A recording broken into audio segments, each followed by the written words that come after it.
মানুষ শখের বশে কত কিছুই করে। তো ধরে নিন না আমি যে শখের বশেই করছি, অনেকেই কিন্তু পেছন থেকে আমাকে কটু কথা বলবেন, এগুলা কি করছে ওইগুলা কি করছে।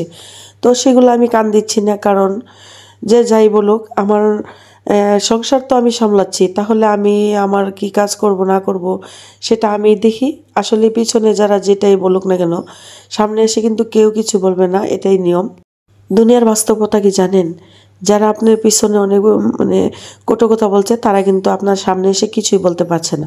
তাহলে কেন রে ভাই এগুলা বলছেন? পিছনে যদি বলতে পারেন, সামনে এসে না বলতে পারেন, তাহলে একটা মানুষের নিন্দা করা কি দরকার ছিল? আর যখন আপনি সফলতার পর্যায়ে চলে যাবেন, তখন তো আপনার চেহারা দেখলে ওদের গা ঘিন ঝিমঝিম করবে। আসলে মানুষ যদি মানুষের ভালো চেত, তাহলে কিন্তু এই দুনিয়াতে কোনো ভেদাভেদ বা কোনো কিছু হাহাজারি কিছুই থাকতো না। আমরা সবাই সবার পাশে দাঁড়িয়ে সাহায্য করতে পারতাম। তো একজন আরেকজনকে যদি সাহায্য করতাম, তাহলে কিন্তু আমরা এই দুনিয়াতে কেউ পিছিয়ে থাকতাম না, সবাই কিন্তু আগে এগিয়ে যেতাম।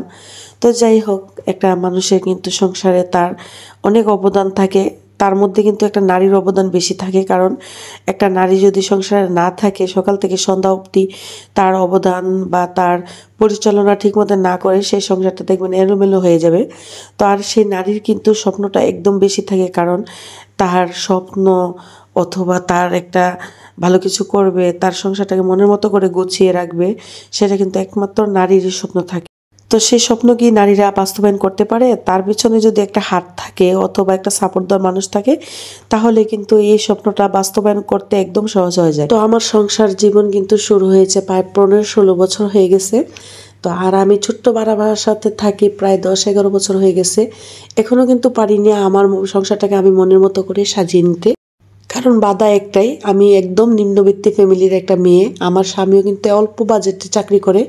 তো সেদিকে কিন্তু খেয়াল করে আমার সন্তানদেরকে স্কুল, পড়ালেখা, সংসার খরচ সবকটা মিলিয়ে কিন্তু আমি পারছি না আমার সংসারটাকে পুরোপুরি সাজিয়ে নিতে। তো আমি যদি অন্যকে দেখি বা অন্যরা কিভাবে করছে, এমুখে একদম তাড়াতাড়ি করে সংসার গুছিয়ে ফেলেছে, অমুকে তাড়াতাড়ি করে সংসার গুছিয়ে ফেলেছে, ওইটা দেখলে তো আর আমার কাজ হবে না। আমার কাজ হবে আমার সন্তানদেরকে আমি দিন শেষে ভালো রাখতে পারছি কিনা, আমার সংসারটাকে আমি ভালোবাসতে পারছি কিনা, সেটাই কিন্তু আমার লক্ষ্য।